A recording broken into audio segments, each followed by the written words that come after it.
All right, Savannah, good afternoon, and welcome to the Savannah Business Showcase. I am here, your host, Raz, and I'm here with a great guest, very great guest. I just met her, well, we met, I guess it was like 4 months ago now, at small business chamber. Okay, I couldn't remember if it was buy local or small SBC. So one of the, no, you're right. I think it was SBC. Yeah, I think it was there briefly, and then we went to Lori's thing. But anyway, okay, so before I let you introduce yourself, I like to start with a scenario. Okay. I don't know if you heard the scenario yet, so I don't know if you're prepped or not. Okay. But here it is. You're walking through your neighborhood. A little kid comes up to you and says, "Victoria, you're my hero. I want to be like you when I grow up." So in the language that a 10 to 12-year-old can understand, what does it take to be Victoria Baylor? Wow. That's quite the scenario. I think simply I would say someone that follows their dreams and kind of their passions to make the world a better place for other people. That's really what it takes to be me. Okay. All right. I like that. That's good. Is that what you feel like you're doing now? You're following your dream and your passion now? Absolutely. I'm so happy you didn't ask me this question, maybe like even 2 weeks ago. It's a roller coaster ride when you're an entrepreneur. You're like, right. Some days you're feeling really true to it and some days not. But I know for certain that I definitely am following my purpose and my passion. Awesome. Okay, so for everybody out there, local Savannah entrepreneur Victoria Baylor. She owns a company called Distinctly You, where she's helping just women all around the city, all around the region, feel better and look better and feel better about themselves. So, but before I butcher it, why don't you go ahead and tell a little bit about yourself and what you do? No, that's pretty much it, actually. What's so funny is I try to make it sound like it's something more than that, but that really is what it comes down to. So Distinctly You Image and Color Consulting is a image and consulting firm, basically, that just helps empower image-conscious women who want to use their image to better their livelihood, to make impact in business. So essentially that's what I do. I work with women and I help them kind of leverage kind of their image, which just isn't the way they look. It's also, we like to call it the ABCs of image. They're your appearance, your behavior, and your communication skills. And we just kind of ball that all up, and that's your total package. So I help women refine that, define it, redirect it in some cases, so they can feel authentically like themselves, and that they will be the billboard for their business that they need to be. That's awesome. Yeah. So, real quick, I want to get into all that. So, but real quick, a little bit about your background, where you from? How'd you end up? Are you from Savannah?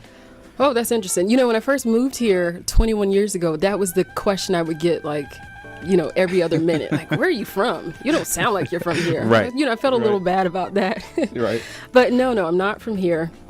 I came here for school, but I I was born in Fort Carson, Colorado. So I am a military brat. Okay. My dad was in the U.S. Army for 20 years, and we moved around a bunch of places. So I was only there 6 months, long enough for them to have, maybe a little bit longer, that year or something, long enough for my parents to have me and my sister, and then they jetted off, I guess, to Germany, and then so on and so forth, followed their track. So I have a very nomadic lifestyle and background. So that's kind of my background there. And what brought me to Savannah was Savannah State University. Okay. So I was at that college. I got a degree in marine science. And what started that whole thing was, I think I was around the age of 8 or 9. And I saw Jacques Cousteau and his little, I always joke, his little red hat. I don't know what it was. But, it's weird when you kind of have those kind of epiphanies in life. And even at such a young age, I can't even remember what he was looking at. He was in the ocean, he was speaking French probably, and I didn't understand him. But it was just peering into the ocean, seeing its beauty, understanding its depth, and all it had to show forth. It just captivated me in a very unique kind of, even in a way I can't really describe. Yeah. And it just imprinted on my heart, this is what you want to do. So odd, that age. So it's so weird, sometimes when people can't figure out what they want to do. That's not weird. That's kind of normal. It's just, It feels weird, the opposite, when you're that young and you're like, I know what I want to be. Yeah. But that's a beautiful thing at the same time. It is, but it was an obsession. I promise you not. I kept a lot of my artwork, my writing work. A lot of it was centered around the ocean. I think I had a poem where I talked about the depths of the soul, and I got all philosophical and, stuff that was above my head. But I guess that's the way I saw it. There's this surface, most of the planet is covered by water, like 70-something%.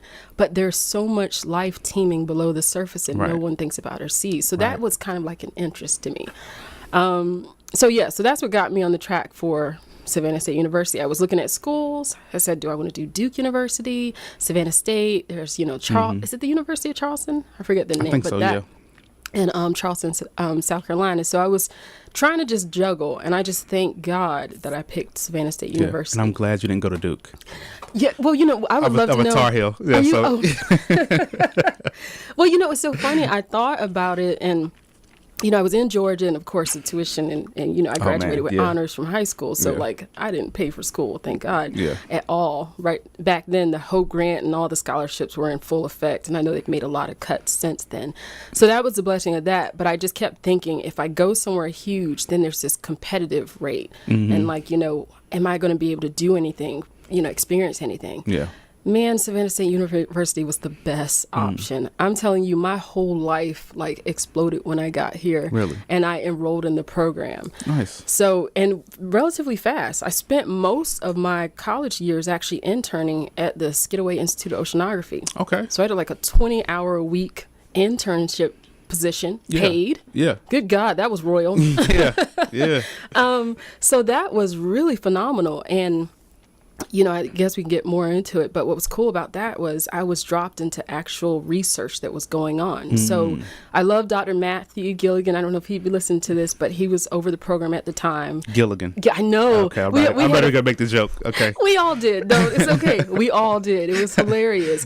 I'm sorry. There's a veterinarian down the street from us in Richmond Hill, and they just hired a new vet called something Dr. Doolittle. Last name is actually Doolittle. Yeah. Well, your name's right. No. I feel like it's meant to be. With a name like Gilligan and Doolittle, they're in the right places. But they had wrote for a grant called the Sire Grant, and it was a collaboration to integrate research and education. So they found a way, and forgive me if I talk fast, so I'm going to try to slow it down. I tend to do that sometimes. No, but good. It was a way to collaborate research and education, so to combine student from Savannah State with research that was actually ongoing at the Oceanographic Institute. And I didn't even know, I signed up for a school and I didn't even know there was an Oceanographic Institute 40 minutes away, which was crazy. Right. So I really feel like that was some serious divine intervention. Yeah. But that ended up opening my eyes to everything. I got picked up by a professor, Dr. Mark Fisher, who's a microbial ecologist out there. And I worked in his lab, and it was crazy. It was a whole different world because we focus on microbiology and microorganisms. And I had always had an obsession, don't laugh, with octopi, like a crazy obsession, because they are some of the smartest organisms out there. They have a very complex brain, very complex eyes, even their ability to process. When people think they just inkjet away, it's, kind of even their strategy for, protecting themselves and even their curiosity. And to the point where they can be known to kind of come up on people and accidentally rip masks off, but they're extremely strong, all that good stuff. Yeah. So I've always loved them. And I was like, okay, great, I'm gonna go study them. Well, this was definitely a fork in the road for me because I was studying things I could not see with the naked eye. And for a visual person like myself, I was like, wait, that's kind of interesting. But it ended up being the best opportunities. So that's awesome. Yeah. Do you go fishing? Do I go? It's so funny. This is so sad. So I don't often. I'll go with my husband. Okay. And not locally, if he's from Port Charlotte, Florida. So when we go there, we'll go fishing. Okay.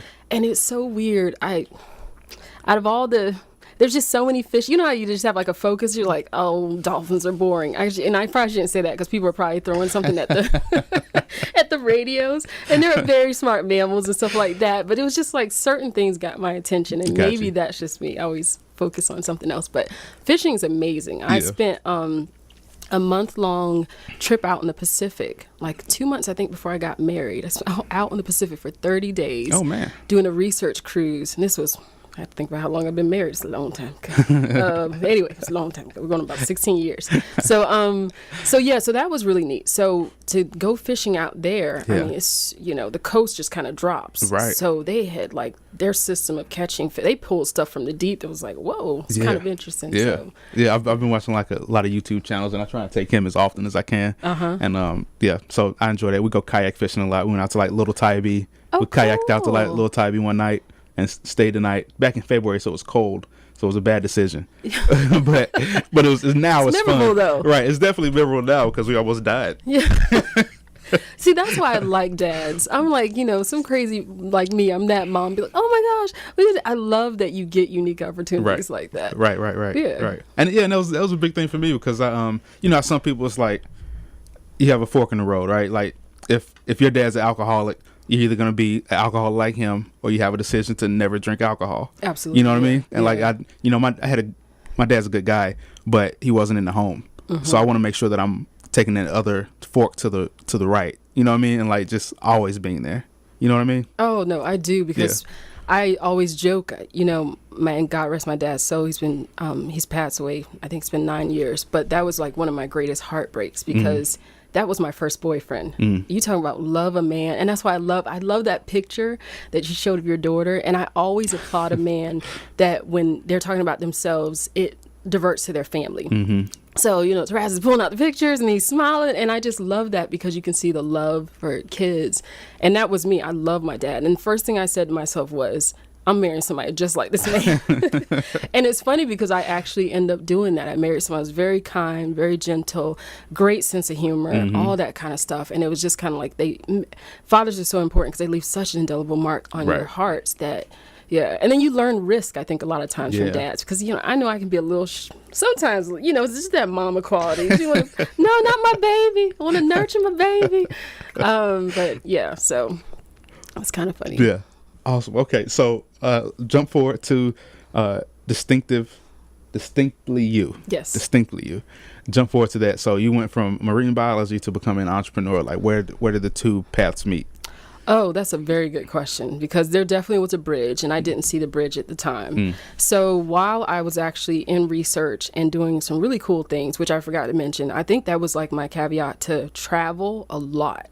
So because minorities are underrepresented in the marine sciences, they have amazing programs out there to allow us to travel, complimentary for weeks at a time. So I think one of my first presentations I did on my research was in Denmark, Copenhagen, Denmark. That was pretty amazing. Yeah. I've spent time in Utah, New Mexico, Victoria, BC, which was fun because everything, all the souvenirs said Victoria. And I lived in Chateau Victoria, so that was awesome. My name was on everything. I didn't even name half the place. I spent time in Hawaii for a week. We had a ASLO, which is American something luminology and oceanography meeting. So it's really well known. Anyway, so I did all that. And while I was working in research, I don't know, I've always had kind of a creative streak, but my crazy self, and this is what I definitely tell women not to do, or I discourage them to do, is don't ever try to split yourself into just one person with one interest. I think that's very debilitating. So I always had kind of this artistry thing, but I didn't know what to do with it. And that kind of found its way, believe it or not, it made its way into sewing. And that, again, I always feel like that was a serendipitous experience itself. And again, divine inspiration for me, especially as a Christian, because I believe wholeheartedly there are no accidents. We have purpose and all that. But in 2002 or 4, I think it was, my husband's grandmother passed away. So wonderful woman, just amazing, gracious, just graceful, all of that. And I inherited her sewing machine from my mother-in-law. Wow. Who I love. That's like my other mom, my mother-in-law. Yeah. And the first thing I said to myself is, what the heck am I supposed to do with this? Like, what am I supposed to do with this? But because I loved her so much, and, she made curtains, she made all her clothes, and, going back to, you remember when they used to have home ec back in the day, way back in the day? Yeah, they don't do that now. I know, right? Everybody was forced to sew a pillow, like guys, girls, everybody. Like, you didn't have no options. So I remember doing that, and I was like, well, I'll give this sewing thing a try. And what's ironic is, though, like when I would go, I actually started, it's maybe TMI, but I started crocheting and knitting. So I could crochet, knit, canvas work, all that, the thread stuff. I forgot what you call it. You do a little point kind of thing. Anyway, I forgot what that's called, but I did everything but sewing. Okay. Because I would go to sewing shops or fabric shops, and I would notice all these crazy women like rummaging through the fabrics and rummaging through the pattern drawers, and I was like, I don't ever want to be one of them. Well, I turned into one of them. So I took like a quick class to kind of learn how to use my sewing machine again, kind of gain some footage, and after that, like I became completely obsessed. And like that's probably the second thing in life I was completely obsessed with. So there was the marine biology part, and there was that. So usually when there's an obsession, you should follow it, except when it's a person, that becomes stalking. So we don't do that. that. Gotcha. So with that, I definitely kind of followed that down the rabbit hole, and I just started sewing for myself, learning to fit clothes on me. And then from that, it kind of turned into the opportunity to sew for people. And at that time, my dad encouraged me. And I thank God. Sometimes I really thank God for the people that tell you to do things that you feel like you're completely incapable of doing. And I had every excuse in a book on why I couldn't do it. I was like, I don't have enough experience. I can't do this. I need about 10 years. Don't we do that to ourselves? It's crazy.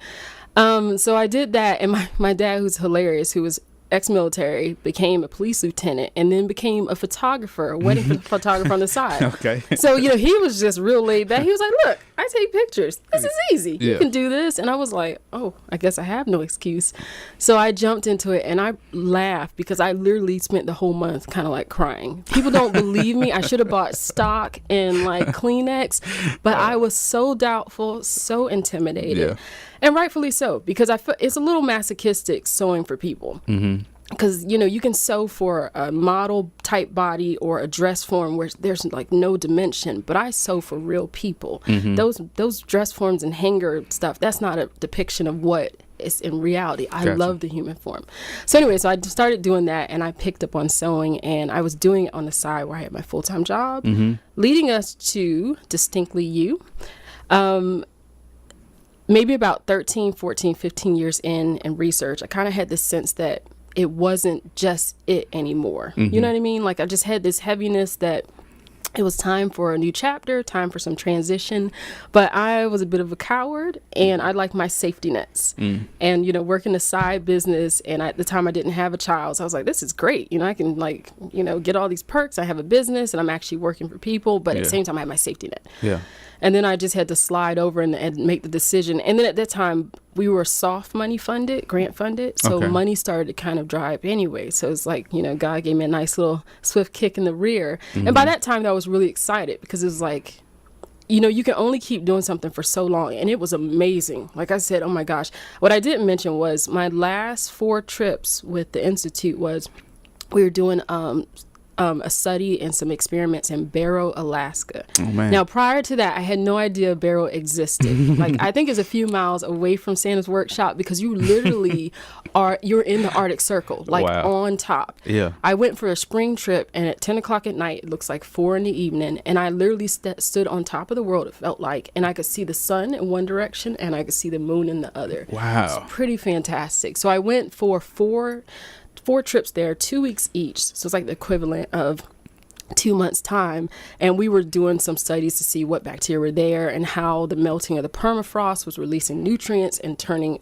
activating how the bacteria were responding to all these nutrients. Just a lot of neat studying. But there's nothing like snowmobiling in the middle of the Chukchi Sea, which is frozen in the winter, and drilling a hole and pumping up water. You feel kind of like a tough chick. You know what I mean? Yeah. And it was very, very interesting. So I did all that, and then I think with that, I got 2 cool experiences. I got to see the Northern Lights. Thank God, that was pretty amazing. And it was a night I actually decided to go out because I kept saying I wasn't going to go out.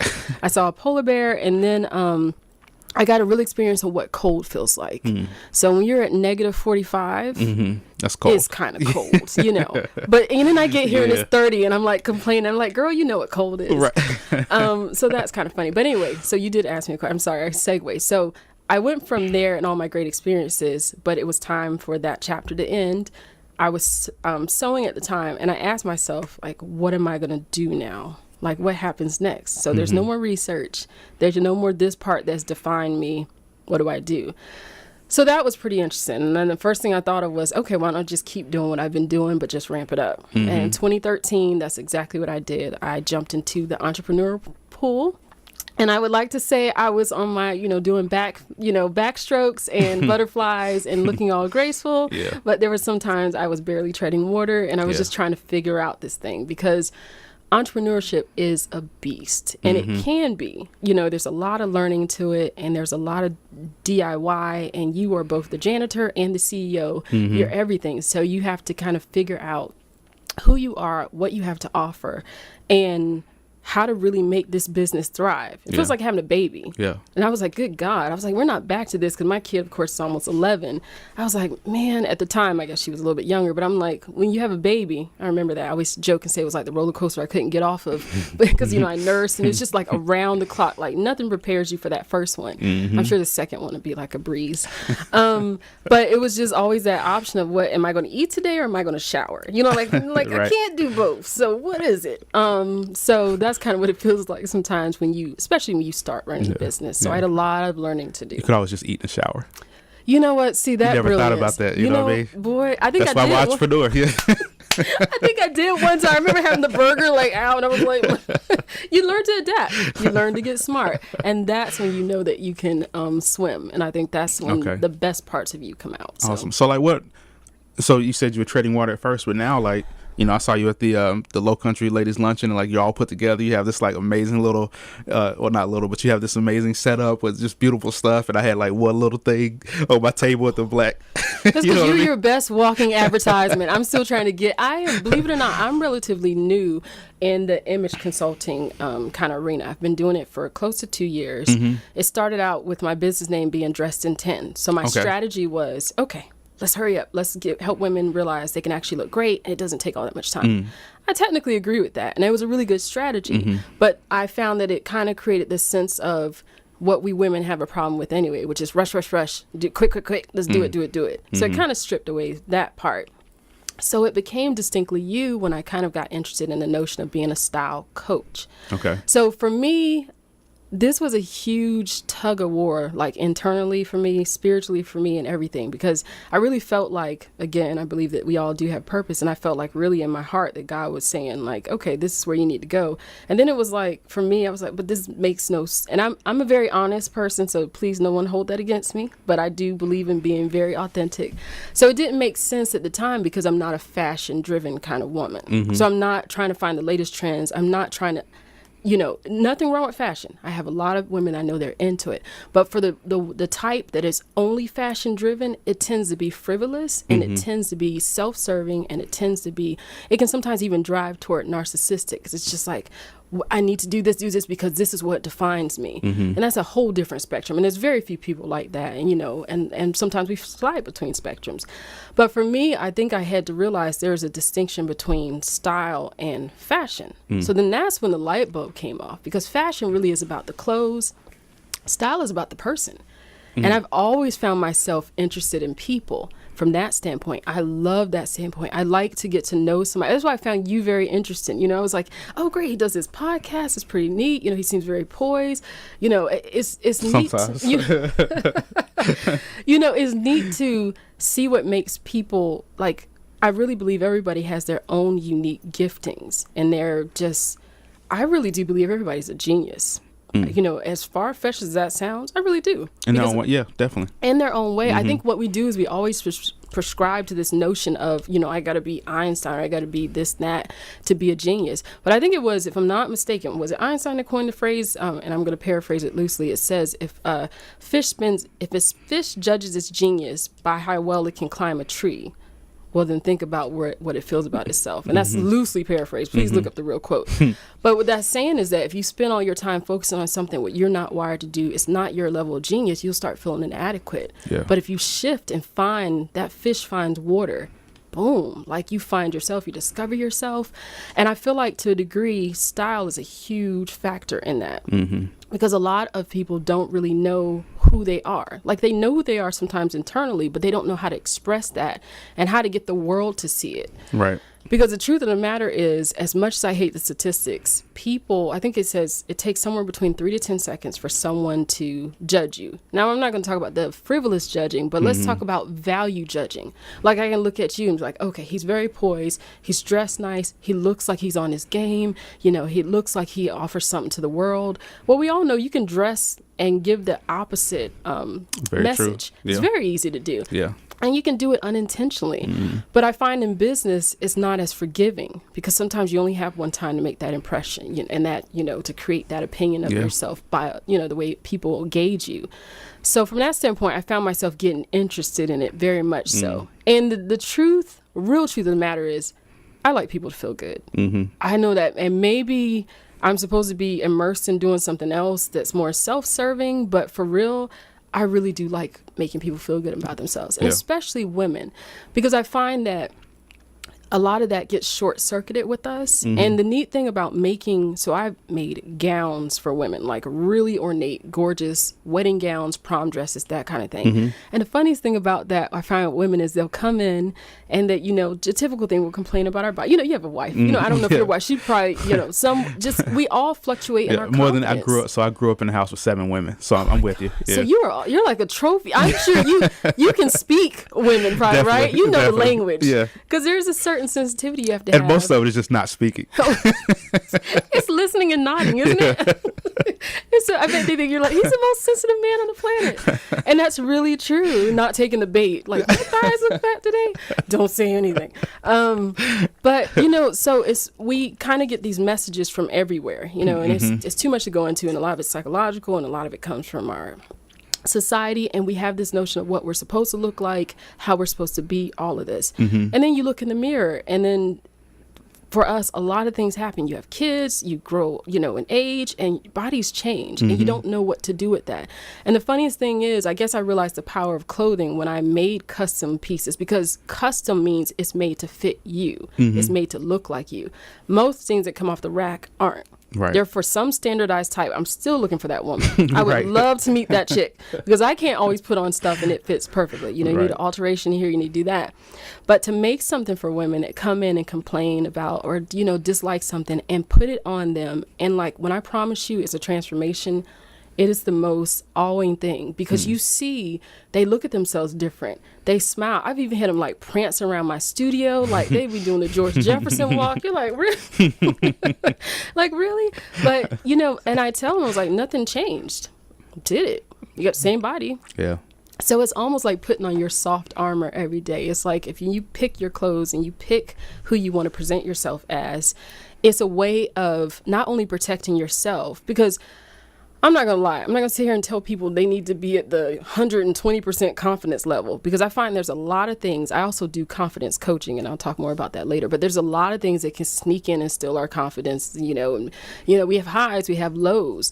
But I think by obviously creating a wardrobe that supports who you are and supports your mission, supports your business, and really reflects authentically who you are, even down to your personality, it helps you feel more secure in who you are and what you have to offer, and it helps you even be more charismatic.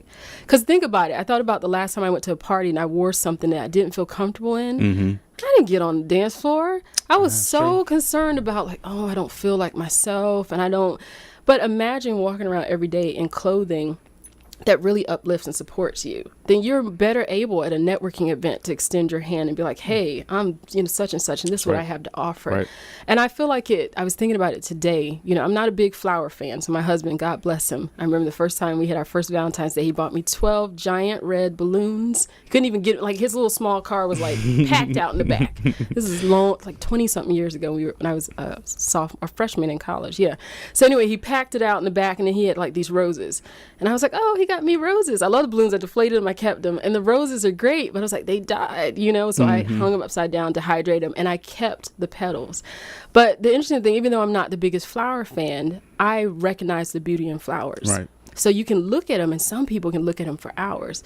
But can you imagine if the tulip never opened? And I feel like that's what happens when we don't dress ourselves. We don't really open and reveal our true gifts. We can't really release who we are as a person. So that's the part I try to to turn around. I want every person to feel confident in their skin, because otherwise you feel like you're in prison 24/7.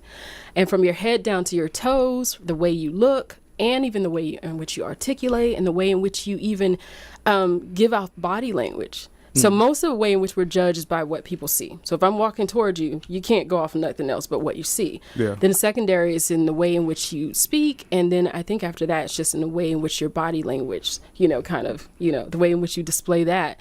And the funniest thing about that is that you can be good in like 2 of those arenas, and then say, for instance, you're just throwing slangs every 5 seconds in a really business geared environment. It could just kind of be off-putting. Right. So it's nice to have a means to kind of be able to train people and help them see through like workshops. I do webinars and things like that, one-on-one coaching, to be able to help them kind of get that image that they want. And it always starts with the question is, what do you want to project? Yeah. Really simple question. And then we kind of dig into what's your personality type, do sometimes a little bit of mental coaching, because I find I like to attack it from 2 different portions. I think one of my favorite definitions of confidence is one's understanding and trust in their own unique abilities and their own unique qualities. And when you know what those things are, you can kind of move to the next level. And confidence really is a currency for success. Like, you got to pay to be successful. And that confidence is kind of like your ticket. It's the monetary exchange in a way, symbolically. So I like to attack women. Well, not attack them. I do like to attack women. Like, you're beautiful. And I know that I have to really kind of contain that, because when I see people, and that is one of the weirdest things, because I think being an image consultant, people think that you're looking at them to judge them or probably like tell them what they're not doing right. It's actually the total opposite. When I look at every woman, I'm like, oh my gosh, she's amazingly beautiful. And the slogan for my company is become your best version. So even for myself, there's always room to just kind of elevate and just take ourselves, because we're growing as people. We're changing. When I worked in a lab, always, exactly. When I worked in a lab, it was just like we were done. You wore shorts and tops, and if you wore heels or wedges, people were like, what is she wearing in the lab today? So I had to find my way to kind of let my personality show at that. But now, even in the business arena, I've had to redefine myself, change the way I dress. So I know where people are coming from. And when it comes to confidence, I know what it's like to lack confidence. I know what it's like to switch one career and have no idea who you are, and then wonder like, what do I have to offer? And I know what that's like, and how that drains the soul, and it can just leave you feeling like just empty.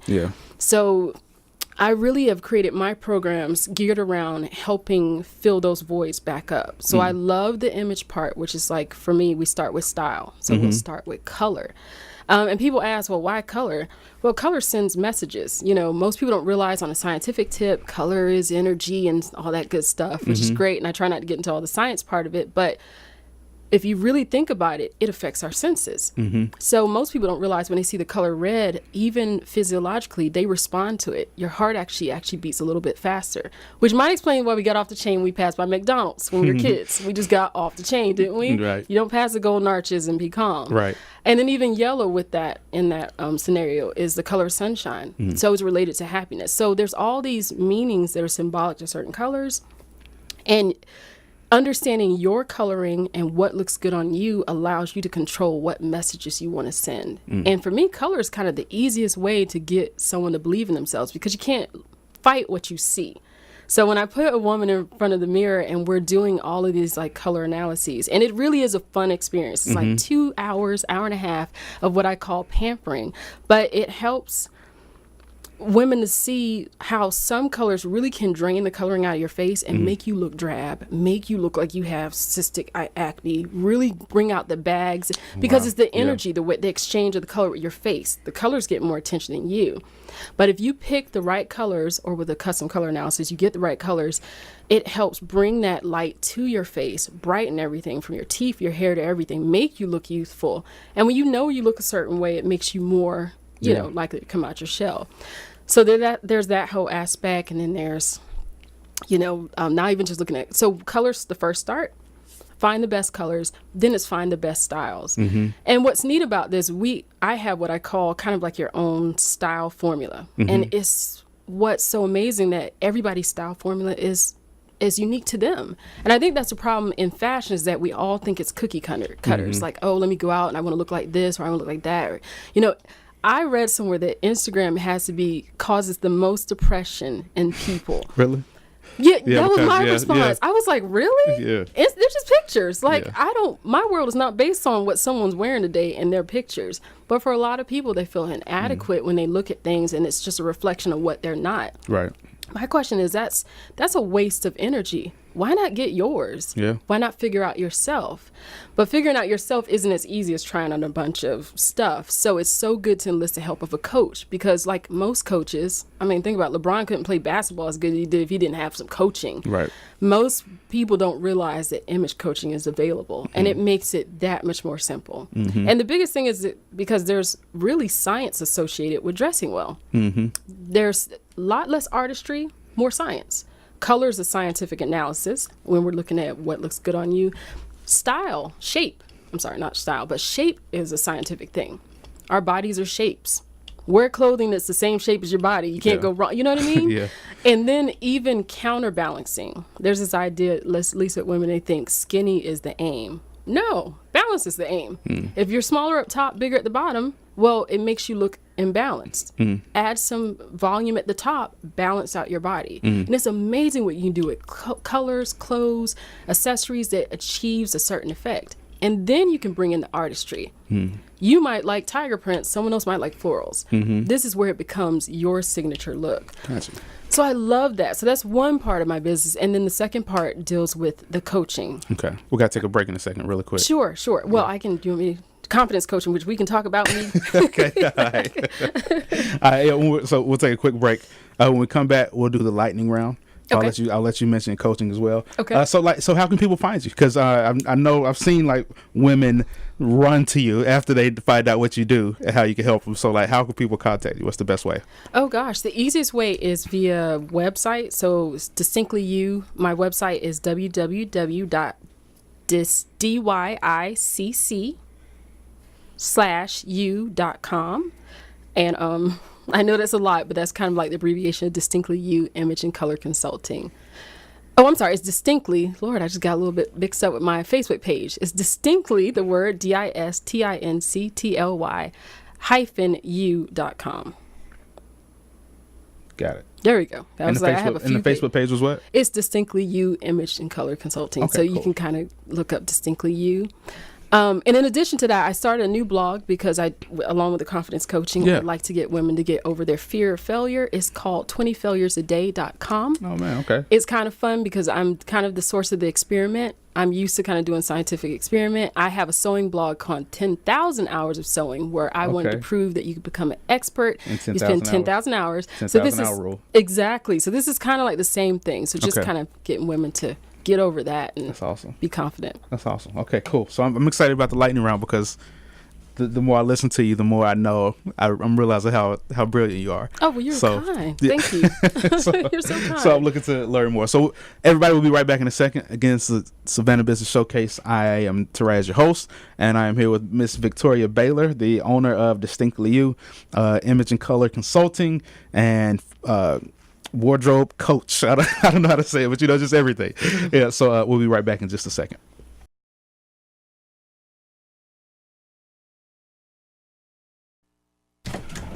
All right, Savannah. Welcome back to the Savannah Business Showcase. Again, we're here with a very amazing guest, Miss Victoria Baylor of Distinctly You, here in Savannah, and she is a image, fashion, wardrobe coach.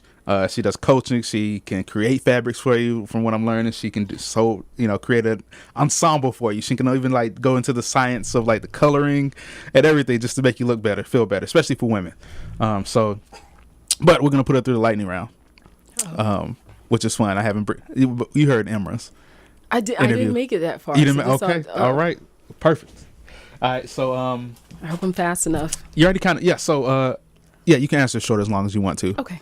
You already answered this a little bit, but what did you want to be as a kid, and how does that relate to your current business? Funny. Want to be, as mentioned, marine biologist. How it relates. I think from that, the same parallel thought of seeing something deeper in things, whether it was the ocean, I take that same sense of thinking to people. I see the depths of people. I see who they are, and I see their potential sometimes when they can't. So from that standpoint, I think from research, I learned a lot about how to analyze and think analytically, which is kind of my natural bent. So I literally take a lot of that into working with people as a, personal branding strategist. How have you approached failure in life? Oh, bless. You would bring that up. Good gosh. Well, now failure and I are good friends. For a long time, Right. we could not deal with failure. And so with my personal wiring, I'm going to tell the whole world my. And you have my 20 failures a day? 2 failures a day? So 20 failures a day now, which is my website, which is really great. And I just started that. I really felt like this need to put something out there because I realized, going back to my definition of confidence, a woman or anybody for that matter. And for the record, I work with men too, but mainly my focus is women. But any person can feel really confident when they have two things kind of in place. They have a good understanding of their abilities, and then they have a good sense of their qualities. And I believe even your physical appearance is a huge part of your quality, if not one of the most important parts. It's kind of like your billboard for your business. From that standpoint, failure. I'm a kind of the overachieving personality type. Like that's just, and unfortunately bent toward perfectionism, which is so annoying. And it's not in a pretentious kind of way. It is an honest way. When I was young and I went to school, I've always loved learning. I've always embraced learning. And I've always had this question of myself. I remember I would get up at 4 a.m. and go into the bathroom and study. House was completely dark. I would just go sit on the toilet with my books, not doing anything, just sitting there, just using it as a study lab. But I always had this drive in my mind that would say, what if? What if I pass this test? What if I do this? What if I got to go to school every day? Why not make the best of it? What if? And it was a personal drive. I always asked myself, like, if my parents had pushed me, because they weren't those type of people, they were completely supportive. They said, if you put God first in everything you do, you exceed. And I graduated number 4 in my class in high school. And that question always kind of went with me. And, just kind of, what if? Always trying to be best, always trying to see how I can do better, things like that. Sometimes that question just could get a little bit out of hand. And again, it just pushed me toward perfectionism, which meant I can't fail or I shouldn't fail. Now, failure is inevitable. It happens. But what I've kind of grown to love is not the idea of so much avoiding failure. I think I heard somebody say recently, I think it might have been Will Smith or someone, who's like, and even there's books written, right. Fail fast, fail often, get it over with, be done with it. Right. Because it just it helps you build things better. And I think what I didn't realize is that even in sewing, the level of expertise I have now to create what I can create, a lot of that came off the back of failure. You learn more from what you didn't do right than what you did. But what I love about the definition of craftsmanship, now I'm not saying go wild and fail like a crazy person. Don't be reckless with it. But what I love about the definition of craftsmanship is the ability to hide your mistakes. Yeah. So even if I make a garment, there's always going to be that one thing, but no one knows it but me. And it becomes less and less. But failure now, we're good friends now, okay. I think. Okay. Yeah. All right. Good. Okay. So tell me a story about a failure. Oh, gosh. One that was very interesting. I thought about this. Someone asked me, so I'm happy you're asking this now because before someone asked me and I couldn't put it together. I did a talk at Savannah State University about starting your business with one of their business groups there. Okay. And someone asked me that question on the spot, and I'm a slow thinker. I was like, wait, I can't remember. But I recall a time I was part of a business group, and I kind of had to introduce myself. And at the time, I was a fledgling, kind of a new image consultant. I really didn't believe in the mission myself. I didn't have it as under wraps or, I didn't understand it as well as I did now. I was still wrestling with it. Like, what am I doing? How am I helping people? Are people really going to believe this is help? And I was dealing with all that. And so I had to introduce myself, and I completely bombed the introduction. Oh, gosh. God help me. It was so sad.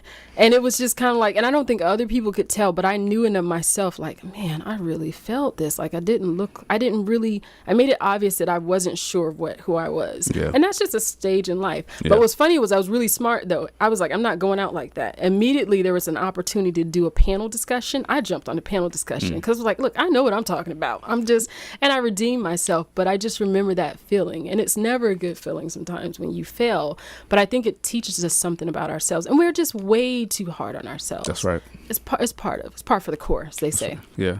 So there's an entrepreneur out there who's been in your situation recently where they bombed a little bit, bombed on stage.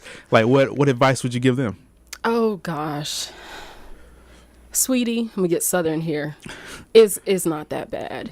It's not that bad. You know, I read something so profound. They said you have to always ask yourself the question: in 5 years, is it gonna matter?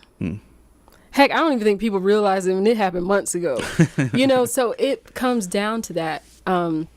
What I think it should do is, if anything, let it shine a light. Use that failure to be kind of a flashlight to show where the areas of your insecurities, to show the areas where you lack confidence, so you know you can go in and fortify those. I mean, we're a house. I like to think of our business. We're building from the ground up. You have good foundation. You're putting up the walls. You're putting in the windows. The winds of life blow, and sometimes you might get, you know, something ends up getting compromised. You don't leave the house in that situation. You go, you get your putty knife, you get your brick or whatever, and you fill those areas up to fortify yourself better. Look for the areas where you are kind of lacking. And I'm not saying don't be weakness driven. Right. People always try to make their weaknesses their strengths. That is crazy. No. There's some things I would just never be good at it. That's fine. I heard someone wise say, you hire your weaknesses. Don't try to fix them, but you don't want to put them on blaring display. So with great strengths, make those your focus, grow those, and they will overshadow, you know, those moments where you're not as stellar. Yeah. Oh man, you have so many just golden nuggets. I don't know. You know what I mean? I don't know what to say, but I'm over here writing down a whole bunch of thank you. I've been around some wise people in my life. Yeah. Okay. And I do read a lot. I can tell. Okay, so we'll do a few more. We got about 10 minutes left, and I also want to give you a chance to, say anything that you said before that you haven't said yet. So a few more questions that I ask everybody. Favorite book, since you're a reader? Oh, wow. Well, I have to admit my number one favorite is the Bible, because I love Book of Proverbs. I think there's enough wisdom in there for days to keep us all out of trouble. And just in general, I love the fact that, you know, our purpose is actually immersed in there. We understand that, you know, just like depicted in that book, there's always a higher calling, and the calling to serve other people and to be even a sacrifice for them. I feel like, as we've seen in depiction of Jesus' life, that same depiction holds true for us. We have amazing gifts. I always pull out this diamond that I have. It's kind of like a paperweight, and I show it to people, all my women. I'm like, this is you. Yeah. You know, do you want to put this in a brown paper bag, or you want to put it in a pretty gift box? That's your clothing. Right. So I kind of give them an analogy, but you are the gift. And I always feel like I love that idea, and I love when people embrace that, and that's what makes that my best book. And wait, there's a second one. I have a ton of books, but okay. Yeah, I'm probably might plug another one after that, but that's my number one book. Okay, because I need wisdom. And I'm glad you said that. Like, something I've been thinking about lately is that I feel like we just kind of interpret. People might hate me for this, but I think we interpret like what Jesus did is wrong. Like, I think we worship Jesus too much instead of trying to be like him. You know what I mean? Like, he was like, whatever you do in your business, I think you should go out there and really just take action. Like, he did things. You know what I mean? Like, he did things. Like, if he saw somebody on the side of the road that was sick, he tried to help them, or he helped them. You know, if he had to prove. He saw things going wrong in the temple, so he kicked people out of the temple, the sacred place. You know what I mean? Like, you have to do stuff. And that's, Absolutely. And that whole I'm praying for you thing without action tends to get a little bit over. And I've had to work that out of my life. So I'm going to be real honest. And I love that, because compassion moves you. I think at our church we were talking about it. Compassion doesn't allow you to sit there and watch someone struggle. And I think that's why I work so hard in my business. I think the thing about Jesus with the reason people do look at him as a worship figure, of course, is because he did something we couldn't do, which is take on the entire heaviness of sin from everybody. Right. But I love the fact that he, even in himself, always put the focus on God. So it was never like, oh, look at me. It was always like, what's my Father doing? Right. And then he even said, greater things you're going to be able to do. Right. So I'm like, what is my excuse when I'm sitting here just like self-loathing and being like, oh, no. It's like, he's giving me great gifts. I need to kick myself in the butt and use them, because it isn't about me. You're absolutely right. And I think once we kind of get over ourselves, my mother-in-law said something. I had like a meltdown a few days ago, because they happen. I'm real talk. They happen. And she said something so amazing, because I am an introvert, and I didn't make the connection. It's true, because I'm more inwardly focused, and that's what happens. That's probably one of the beauty of kind of that way, because of my thought process and stuff. But sometimes it can be detrimental, because it's like, dang it, what don't I have? What I'm not. And then it's like, look at what's in your hand. Like, what is it? And I was like, oh, shoot. I didn't have a child in real life to focus on how I felt. I gave birth to a baby to look at the baby and make sure she grew and do everything. So your business is your baby.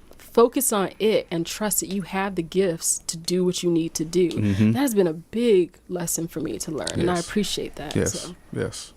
Okay. All right. We are right out of time. I want to ask you one more question that I ask everyone, and then we'll close out. If you had a superpower or ability, what would you choose and why? Whoa, my husband and I had this conversation. You know, I am a Marvel's fan. Okay. I'm not the comic book, but just the movies. If I had to liken a power, I love Professor X's power. Me too. And I feel like I do have a lot of natural intuition, so I can really read people's vibes and things like that. But to really be able to get to the heart of the matter and see where their thoughts are, that would be it. And it wouldn't be to like manipulate, but just to help people get to where they need to be quicker. Mm-hmm. Like, unfortunately, I feel like I'm wired to partially do that. I have some of that ability, and I love to use that in my practice to just uplift people and help them see who they are, Right. and the better parts of themselves. Right. So. I agree. I remember being a little kid and probably by my son's age, and just wanted to know like everybody's story. And that's kind of where I got into this, I guess, you know, now. Like I just like asking questions and knowing people's stories. And you're so good at that. I was joking with you over the break that like I don't usually just kind of expel everything, but I've been sitting here talking and then my brain's been like, you're talking too much, but I'm like, man, this feels so good though.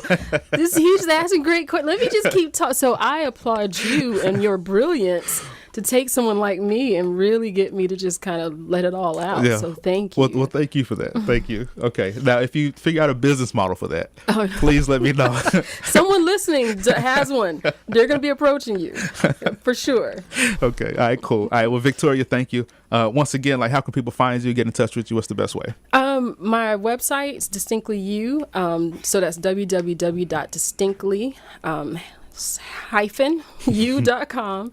Also, my phone number is 843-940-8950. You can call me directly. I'm offering like free strategic calls. So if you have a question about something in your wardrobe, or you just have a question about your overall style, or you have a question about what am I good at, I'm a little bit stuck, please give me a call. You know, that's what I'm here for. And I help women all the time get unstuck and get on their way to doing what they are meant to do. So awesome. Beautiful. Okay.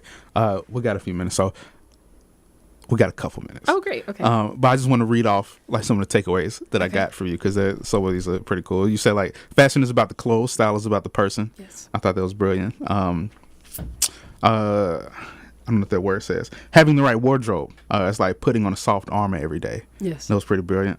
You have to pay to be successful, and your confidence is the currency.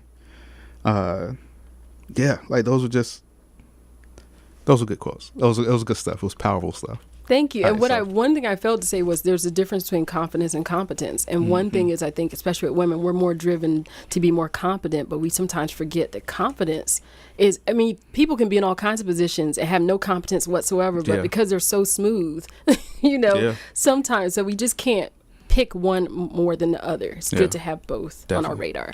Okay. All right, Savannah, thank you guys for listening. Once again, I'm Taraz, your host.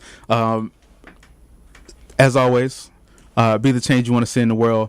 Go out there and take action.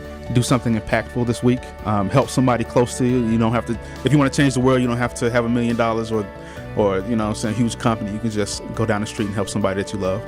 So that's that. Stick around. Today I'm filling in for Julia on Real Estate Real Talk. I interviewed a fellow JC's member named Griff Surrency, and he's going to talk about real estate and investing and the real estate in Savannah. And it's pretty cool. All right, so see you guys soon. If not, see you next week. Thank you for listening. Bye.